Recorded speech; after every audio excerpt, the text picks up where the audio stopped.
Hey, I'm Guy. I'm John. It's our YouTube channel. Subscribe to it and give this video a like. Podcast below in the description. Subscribe to that as well. We're sponsored by Tito's Handmade Vodka.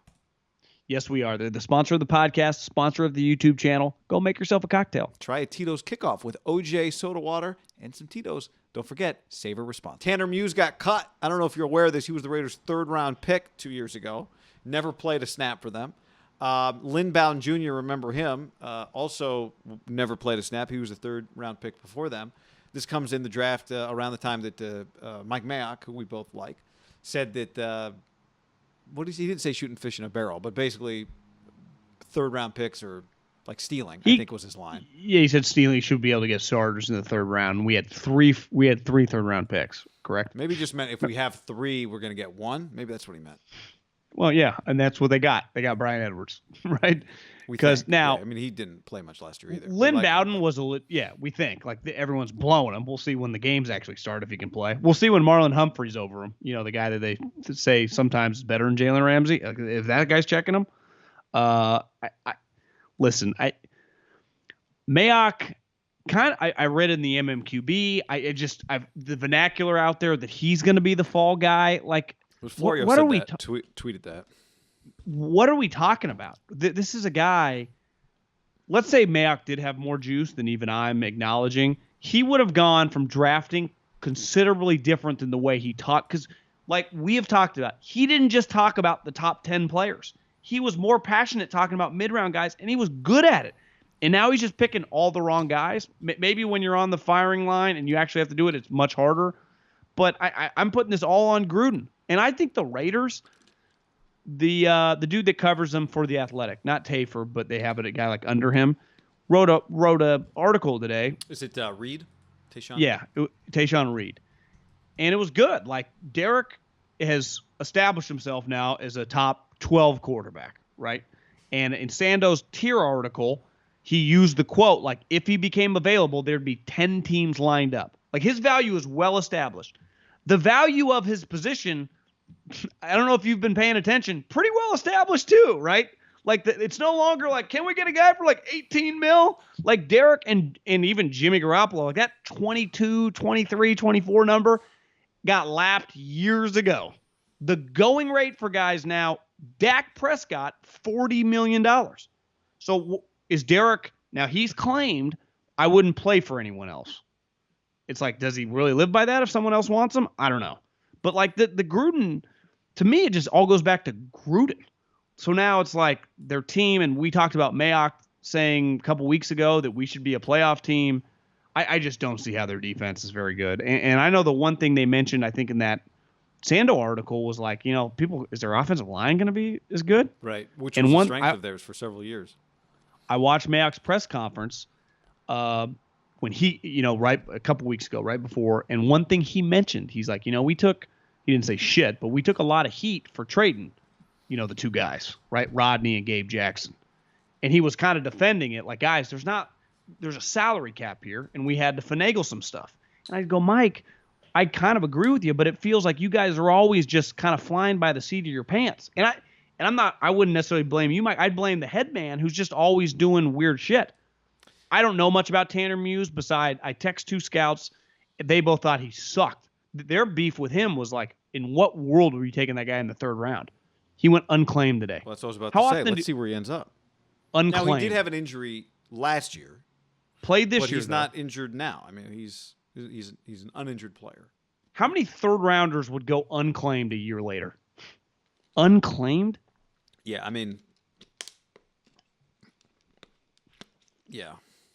It just feels very Gruden, very hectic. Everything's just hectic.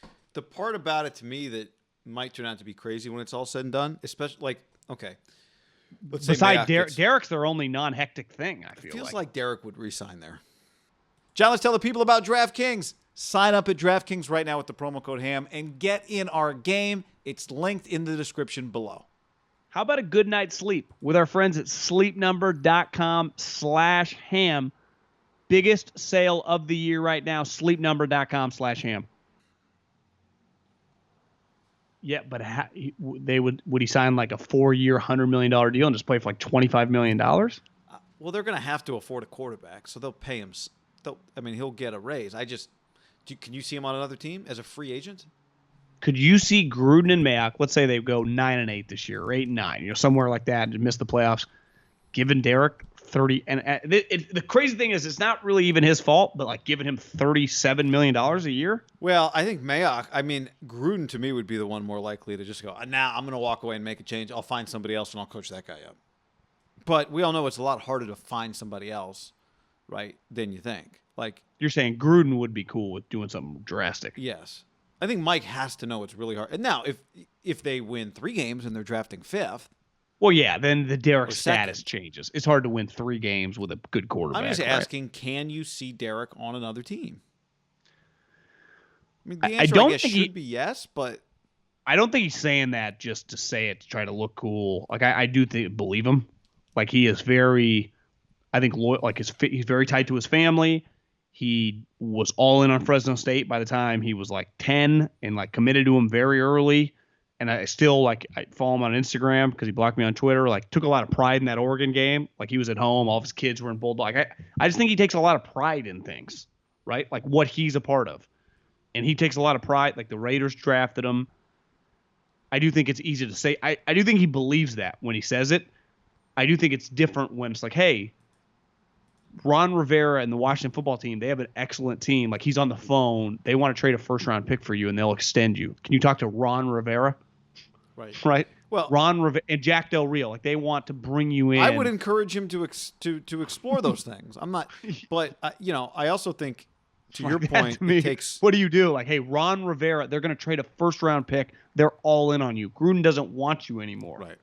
Again, it's one thing if, like, hey, Joe Judge wants you, like, but like, what if a high level, Sean Payton's on the phone? He wants to trade his first round pick for you, which I don't think would be out of the realm of possibility next year. Sean Payton, yeah, but that's what I'm saying. So just pick some names like that, like that's who wants you, Maybe Gruden starts thinking he can get Aaron Rodgers. I think the crazy part about this is, this is failing, obviously, and. I don't think but Derek's not. No. Well, sorry, when I say this, I mean this Gruden thing is failing to this point. It's enough. And I actually think if Gruden had a GM, he'd have a shot. Like, when I watch his team play offense, I go, I think he knows what he's doing. But that's not part of, like, he likes being the boss. Well, I understand. Right? He's done it. I understand. And that's his weakness. And so how could this get better? Because if Mayock's gone, then what do you do? Did Michael Lombardi become your GM? Who becomes your GM? Louis Riddick would want it, I'm sure. Yeah. And maybe Louis could draft, and maybe Louis could tell you what to do. But Mayock doesn't draft. Gruden drafts.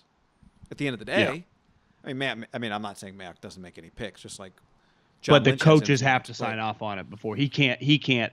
A guy he likes that they don't like, he can't draft. That's not allowed in that operation, right? There's no, like, so-and-so's GM was like, we're taking this guy. You guys learn to coach him. I promise you, like, this is my guy, but he's going to work. That happens. Yeah. It used to happen more. There's a lot of coaches in charge now, right? There are a ton of coaches in charge, yeah. So it gets to the point where this is a massive year for the Raiders.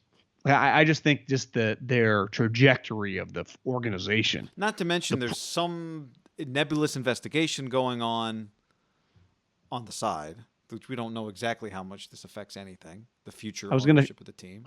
Unpaid debt, and I thought for a second, was that Charles Woodson's or was his rent's due or something? Oh, they're both good. Yeah, maybe rent's due was J.J. Watt's. His was like unpaid debt, or I don't Dennis know. Allen's all in